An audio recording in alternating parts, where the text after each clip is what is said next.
Guys, we're back, and we're going to cover as many X-Files episodes as we possibly can until someone makes us leave. But we'll be back.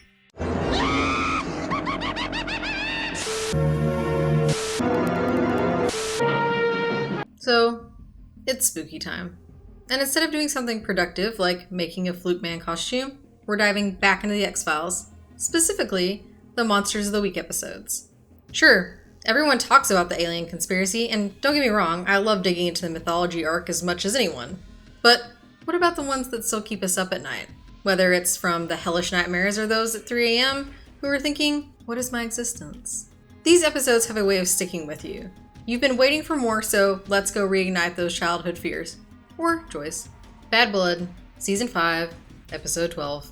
I've got a thing for unreliable narrators, especially when both Mulder and Scully are on storytelling duty. Bad Blood is a classic Vince Gilligan, mixing absurdity with just enough Halloween flavor to make the list. And it kicks off with one of the best openings in the series. Mulder stakes what he thinks is a vampire, only for Scully to poke around, reveal the fake fangs, and leave Mulder mid unforgettable start to a totally bonkers episode. Originally, Gilligan had planned for an Unsolved Mysteries crossover featuring Robert Stack and 2 no-name Mulder and Scully stand-ins. But when that idea didn't come to fruition, he turned to the Dick Van Dyke Show's The Night the Roof Fell for inspiration, delivering the classic He Said, She Said, X-Files style. Every scene is packed with hilariousness. Mulder kicking a trash can furiously, Scully craving a pizza mid-autopsy. That sounds really good. Mulder fumbling with the slides and making priceless expressions, and that memorable back and forth on the Magic Fingers motel bed. And we can't skip Mulder's insistence that he did not sing the Shaft theme. Shaft is a bad mother. Shut your mouth. Mulder's convinced he's chasing a real vampire, while Scully's version has her watching Mulder trip over his own biases at every turn. Then we have Luke Wilson's Sheriff Hartwell, full of true Texas twang, who's either impossibly smooth or a buck-toothed bumpkin, depending on whose story you believe. In Mulder's account, he's all charm and quiet reserve, while Scully comes across as the hardcore, no-nonsense one, like she's the one packing all the machismo. But at its core, Bad Blood isn't about vampires. It's about Mulder and Scully's partnership, and how they view each other, and their bizarre world, in very different yet very telling ways. Field Trip, Season 6, Episode 21. There's a heightened anxiety in Field Trip that messes with your sense of reality. When the lone gunmen start acting sketch and Scully's suddenly filling Mulder's shoes in the conspiracy theory department, you know something's gone seriously sideways. I was transfixed the entire time, even though I felt like my brain needed a break from the mental gymnastics. We've got everything. Tripping in a field, yellow digestive goo, hallucinogenic mushrooms, Mother Nature at her best. The whole episode feels like one long fever dream, complete with Mulder and Scully questioning their own sanity. And just when you think they've escaped the madness, holding hands as they drive away, you remember Humongous Fungus Among Us. Yep, that's a true story. You can look it up. Popular Science. Humongous Fungus Among Us. It's about a fungus that covers about a third of Oregon.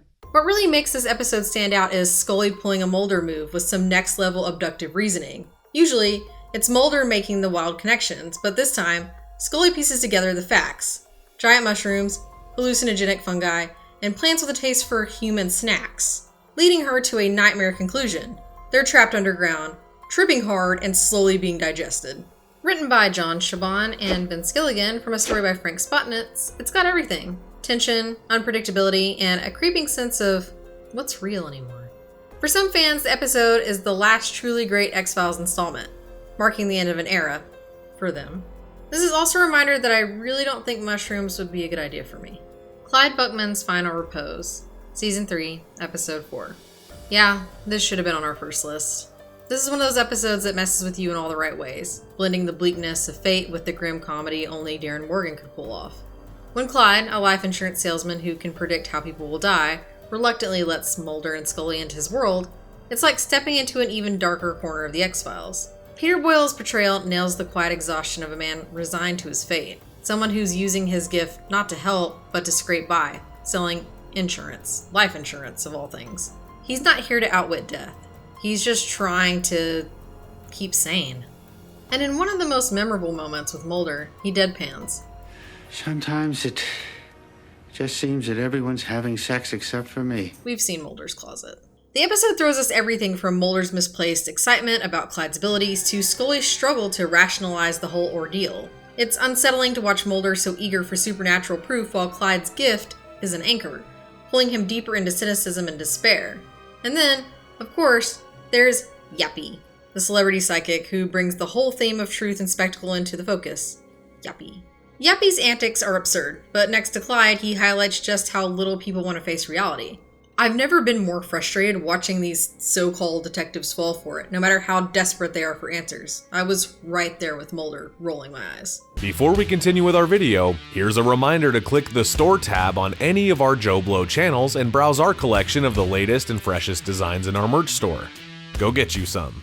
Watching Clyde drift along with his so-called gift, it's easy to see why his story ends the way it does. He's burdened by seeing the end of everyone's story, over and over, until it becomes too much. Boyle's performance captures the inevitability, a quiet piece in Clyde's final choice, as if to say that not all answers are wrapped in meaning. Some are just sad truths, plain and simple. The episode's mix of tragedy and dark comedy leaves you wondering about fate, free will, and, for just a moment, if you'd even want to know how you're gonna go. Humbug, Season 2, Episode 20. What happens in Florida stays in Florida, especially in the very real town of Gibsonton, a place where freak shows go to retire. If you grew up watching MTV in the 90s, you might remember the Jim Rose Circus, the eccentric sideshow that opened for bands like Nine Inch Nails and did festivals like Lollapalooza. Rose even made his way to Ozfest in 1999, though I didn't make it until 2001. Missed opportunity. When Darren Morgan joined the X-Files writing team, his brother Glenn told him to write an episode about sideshow performers, and that's where Humbug was born. Darren Morgan watched a tape of the Jim Rose Circus and cast Jim Rose himself, along with the Enigma. Rose honestly looks and sounds a lot like John Darnielle, who coincidentally has become one of my personal inspirations as a horror writer and lyricist for the Mountain Goats. It gets better though. They brought in Michael J. Anderson from Twin Peaks, and Vincent Schiavelli, one of the best character actors of all time. Also, Rose is pretty badass in this as well, which makes me wonder why we didn't cast him in anything else.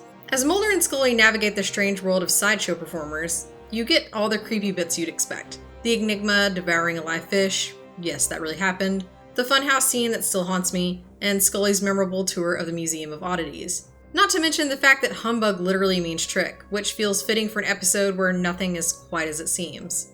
And then there's Gillian Anderson, who actually ate a real cricket on set. The blend of humor and horror here is peak Darren Morgan. Mulder and Scully are the real outsiders in this episode, wandering through a world as foreign to them as it is to us, with lines like, "Imagine going through your whole life looking like that." Morgan takes what could have been a simple freak show episode and turns it into something far more introspective, all while keeping us on edge with eerie moments like, that funhouse scene. In the end, Humbug isn't just about sideshow performers. It's about how we define normalcy and the line society draws between the freaks and the rest of us. The Host, Season 2, Episode 2. This episode doesn't crack my top 10. Sorry. But let's be real. The nightmare factor is still burned into our brains. If you were a kid watching The Host, midnight bathroom trips turned into full-on panic attacks.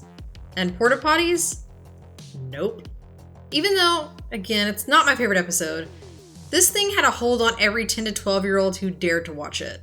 Squeeze and Home might be at the top of my scared the shit out of me list, but ask any fan what messed with him, and Flukeman's name pops up without fail. This monster was just terrifying. It took Darren Morgan 6 hours initially to get into the Flukeman costume, and he had to wear it for 20 consecutive hours, which meant that he would have to relieve himself in the costume, much like an astronaut. Now, let's add to the horror. You've got the construction worker puking up the flatworm in the shower, a scene that leaves you with a phantom lump in your own throat. And Mulder, he's back on the existential rant, talking about quitting, which, knowing Skinner's true allegiance, is a little maddening in retrospect. Quitting the X-Files or closing down the X-Files becomes routine as well. Skinner's the friend in the FBI, but he's not that friend. Yet. And let's not forget Mulder's suspect briefing. Let's tell Skinner about the giant blood-sucking worm. Not to mention, the Flukeman itself is basically a Chernobyl soup experiment gone wrong. And also, what's with the whole institutionalized Flukeman plan? As Mulder puts it, it's not a man, it's a monster. This episode tried to handle the impossible, from arrest warrants to institutions, as if a radioactive sewer mutant has a social security number. So, here we are, my X-Files. We've reached the end. You know, there's something special about Monster of the Week episodes. They let us take a break from the sprawling conspiracies and just bask in the thrill or horror of the unknown, reminding us why we all fell in love and are still in love with the show in the first place.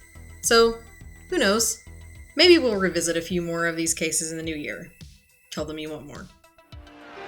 The world didn't end? No, it didn't.